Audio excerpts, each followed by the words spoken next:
Hello everyone, welcome back to free tuition SS চ্যানেলে সবাইকে স্বাগত জানাই। আজকে আবার একটা নতুন ভিডিও নিয়ে চলে এসেছি।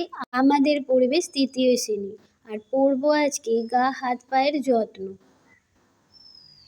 4 নাম্বার ও 5 নাম্বার পেজ কমপ্লিট করব। তোমরা প্রত্যেককে শুরু থেকে শেষ পর্যন্ত দেখবে।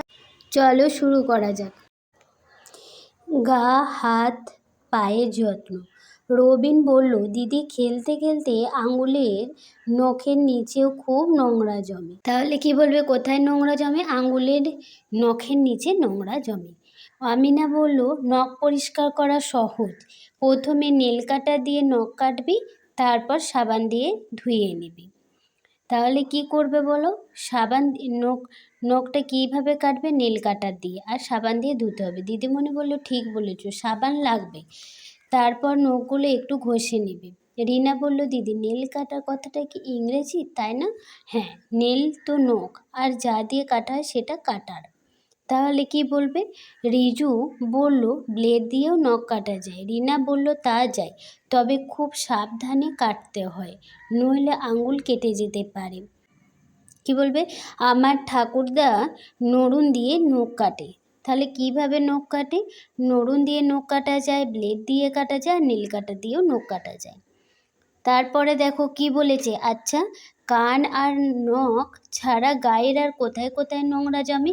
অসীম বলল, হাতে, পায়ে, গায়ের চামড়া, যেখানে ভাঁজ সেখানেই নোংরা জমে। তাহলে বলবে যেখানে ভাঁজ থাকে সেখানে নোংরা জমে। এমনকি যেখানে তোমাদের চোখে দেখা যায় না সেই জায়গাতে নোংরা জমে, যেমন পিঠ, ঘাড়ে, কাঁধে, পিছনে। দিলীপ বলল, কনুইতে নোংরা জমে, পায়ের পাতাও নোংরা জমে। তাহলে কোথায় কোথায় নোংরা জমে? কনুইতে, পায়ের পাতাতেও নোংরা জমে থাকে। শীতকালে পায়ের পাতা নোংরা হলে খুব মুশকিল, পায়ের চামড়া ফেটে যাবে। হেনা বলল, গোড়ালিতেও নোংরা জমে। তাহলে কোথায় নোংরা জমে? গোড়ালিতে। শীতকালে ফেটে যায়। সাবান দিয়ে ওই জায়গাগুলো পরিষ্কার করতে হয়। তাহলে কোন জায়গাগুলো? যে জায়গাগুলো ময়লা জমে থাকে সেই জায়গাগুলো সাবান দিয়ে পরিষ্কার করতে হয়। দীপিকা বলল, সাবান মাখার পর হাত দিয়ে ঘষে ধুতে হয়। কিভাবে? সাবান মাখতে হবে আর হাত দিয়ে ধুয়ে নিতে হবে, তারপর চামড়া পরিষ্কার হয়। জুলেখা বলল, তারপরে একটু তেল মেখে আরও ভালো হয়। অনেক কিছুই তোমরা জানো দেখছি। কে বলছে? দিদিমণি বলছে। সবাই নিয়মিত মাথা, গা, হাত পা পরিষ্কার করবে, আর নখ বড় হলে কাটবে। এইভাবে তোমরা পড়ে নেবে লাইন তুলে।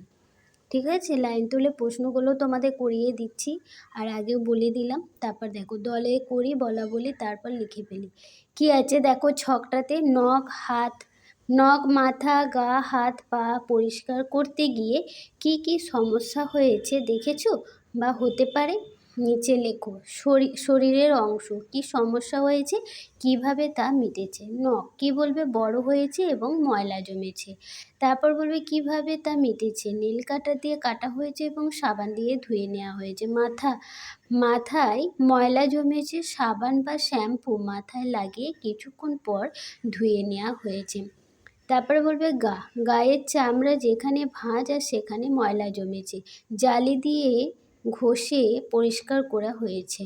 হাত পা, পায়ের পাতায় ময়লা জমে ফেটে গিয়েছে। আর কিভাবে তা মিটেছে? সাবান মাখার পর ভিজে জায়গা ঘষে পরিষ্কার করা হয়েছে। তাহলে তোমরা এইভাবে ছকটা করে নেবে।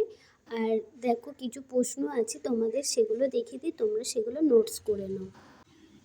কি বলবে? নীল কাটার শব্দটি কি শব্দ? এর অর্থ কি? নীল কাটার ইংরেজি শব্দ, এর অর্থ হলো নীল মানে নখ, যা দিয়ে কাটা হয় সেটি হলো কাটার, দুটো মিলে হয় নীল কাটার।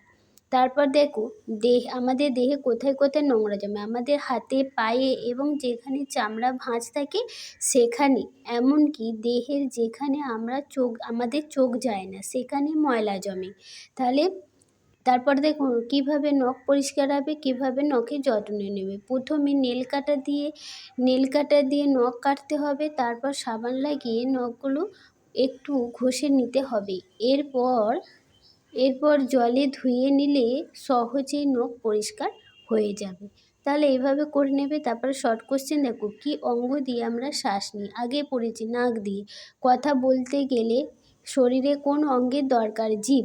শ্বাস নিলে শরীরের কোন অঙ্গ ফুলে যায়? ফুসফুস। এর আগে পড়েছি। চামড়াতে নোংরা জন্মালে কি হয়? চামড়াতে নোংরা জন্মালে জীবাণু বাসা বাঁধে আর শীতকালে চামড়া ফেটে যায়। তারপরে 5-এ দেখো কি বলেছে, গায়ের চামড়ায় কোথায় বেশি ময়লা জমে? বলবে গায়ের চামড়ায় যেখানে বেশি ভাঁজ সেখানেই বেশি ময়লা জমে। কিভাবে চামড়া পরিষ্কার রাখবো? ভালো করে সাবান দিয়ে চামড়া ধুতে হবে, তারপর ভিজে চামড়া হাত দিয়ে ঘষতে হবে। এইভাবে তোমরা প্রত্যেকটা প্রশ্নের উত্তর করে নেবে। চলো আজকের মতো এইটুকুই। ভিডিওটা তোমরা প্রত্যেকে মন দিয়ে পড়ে নেবে। ভালো লাগলে অবশ্যই একটা লাইক, কমেন্ট ও শেয়ার করবে। আর হ্যাঁ, সাবস্ক্রাইব করে অল বাটন প্রেস করে দেবে। আবার পরবর্তী পার্টে খুব শীঘ্রই দেখা হচ্ছে। ততক্ষণ পর্যন্ত তোমরা খুব সুস্থ থেকো, ভালো থেকো। আজকের মতো টাটা, বাই।